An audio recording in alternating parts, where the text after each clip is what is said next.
ئۆپۆزیسیۆن ئێران بە ناسیۆنالیزم کوردیۆ بە ڕەزا پەهلەویۆ بە ئاغای مۆقتەدیۆ بە جەناح چەپیان و حەمید تەقواییە لە کنار ئیسرائیلە وێسان و دوشمنایەتی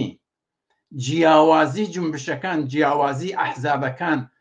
یەکجار زۆر فاسڵەکان ئەمیق و ئاشکرا و دوشمنایەتەکان ئەمیقتر بووە بەم عنوانە واقعیت ئەحزاب سیاسی چییە کراوە فکرەکەمەوە وەزیفەی هەر کۆمونیستێکە لەم دەورە معەنە لە دفاع لە مردم ئێرانە ئەلەی جەریاناتێکە شەڕتەڵەبن لە ئیسرائیل و تا هەر کامێکیان فکرەکەمەوە ئەم جیاوازیە ڕۆشن بوونەوە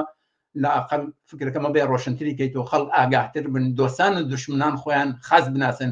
وازانم ئەم دوو پەدیدە یەکێ لە گەورەترین ئیتفاقاتێ بوو کە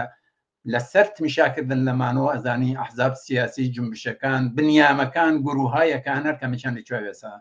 و ئەمە یەکێ لە دەرسهای گەورەی ئەم دەورە بوو بۆ هەر بنیامێکە سیاست لە منتەقە و ئێرانە تاقیب